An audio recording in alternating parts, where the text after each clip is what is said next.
विनती हम सभी माँ भक्तों को बताने की कृपा करें कि आप का नाता जब दरबार से लगा तो आपने क्या पाए, और हम सभी माँ भक्त को बताने की कृपा करें। जय माता दी। ये सच्चे और जो है और दरबार मिल की के जय। गोबर पात दीजिए आदि जल्दी शक्ति हो जगत जाए। जननी जगत माता परम सदगुरु श्री माता गुरु श्री की जय। पचपुड़ा वाली माता की की जय। जय। सदैव भैया जी की जय। जय। हम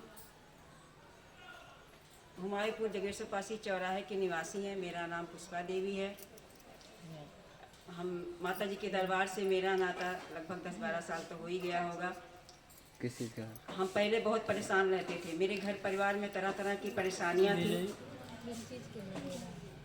जैसे कुछ भी काम करते थे, कोई भी काम मेरा पूरा नहीं होता था। समस्या लेकर हम कोई बाहर एक भी कदम नहीं हम रख पाते थे। हम बहुत परेशान रहते थे, रोते रहते थे। कहते थे माता जी हम मेरा काम कैसे पूरा होगा, हम कैसे क्या होगा। हमेशा माता से विनती आराधना करते थे। कहते थे हे माता जी हमें रास्ता दीजिए, हम कहाँ जाएं, मेरा कोई सहारा नहीं है।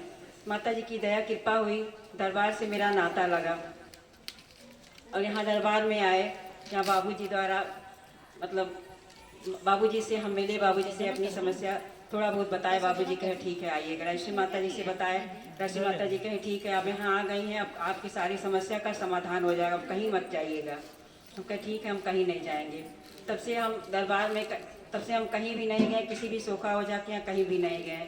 पहले हम ऐसे ऐसे जगह गए थे जहाँ सोखा हो जाए से बताते थे 35-35 हज़ार का पूजा बताते थे कि आपके घर में गणंत है। कोई कहता था कि जिन्न है, कोई कहता था कुछ ऐसे तरह तरह के लोग सोखा ओझा लोग हमको धर्म में फंसाते थे।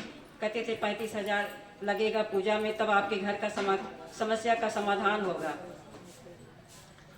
लेकिन मेरे पास 3500 रुपया नहीं था। 35 हज़ार की बहुत बड़ी बात है।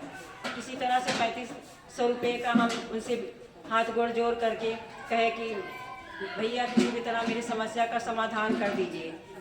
वो कहे ठीक है हम 6 महीने के लिए या साल भर के लिए हम शांति करेंगे, इससे अधिक हम कुछ नहीं कर पाएंगे।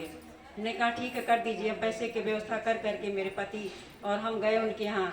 मेरे पति के दोस्त थे जो देखते थे वहाँ खौराबाद रहते थे, तो कहे कि ठीक है। वो जो गए वहाँ देखे उनको, एक पंडित जी साथ में उनके बैठे हुए थे। उन्होंने कहा ठीक है यहाँ जो है चलिए, यहाँ कुछ अच्छा नहीं हमको लग रहा, यहाँ गलत है और यहाँ पैसा वैसा मत दीजिए। पैसा नहीं दिए और यहाँ चले आए। फिर क्या हुआ कि आ करके यहाँ मेरे पति आए और उनका हाथ टूट गया। ऐसे अचानक गिर पड़े। लाइट बना रहे, लाइट खराब हो चुकी थी, वहाँ गिर पड़े। मेरे पति का हाथ टूट गया और उसी पैसे से मेरे पति का प्लास्टर हुआ, दवा हो रहा था। हम कहे अब क्या करेंगे बताइए, अब क्या हो सकता है। अब आप कहते हैं कि हम नहीं कहीं जाएंगे, अब तो कहीं चलिए अब क्या होगा। बच्चों के ऊपर कुछ हो जाएगा तो हम कैसे रहेंगे, या आपको कुछ हो जाएगा हम कैसे रहेंगे। फिर कहे अच्छा ठीक है चलो। फिर हम गए वहाँ पीपीगंज गए। वहाँ गए 1 हफ्ता अभी गए हुए थे। संडे को गए थे, सोमवार को गए थे। अब सोमवार के दूसरा सोमवार अभी आ नहीं पाया था। कल ही सोमवार था। संडे को माता जी की दया कृपा हुई कि हम माता जी के दरबार में मेरा नाता लग गया और हम माता जी के दरबार से जुड़ गए। मेरी सारी समस्या का समाधान माता जी के चरणों से हो गया और मेरा घर परिवार खुशहाल हो गया। मेरे बच्चे छोटे छोटे थे, मेरे कुछ भी नहीं हो। हम समझ पाते थे कि मेरे बच्चे कैसे पढ़ेंगे, कैसे क्या होगा, लेकिन आज मेरे बच्चे भी पढ़ लिख के बड़े हो गए हैं। माता जी हर समय मेरा सहारा देती हैं और सब कुछ माता जी के सहारे मेरा होता है। हम कुछ समझ नहीं पाते कैसे क्या होता है।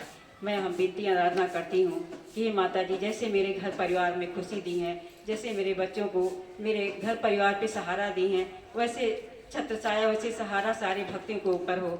जय माता दी।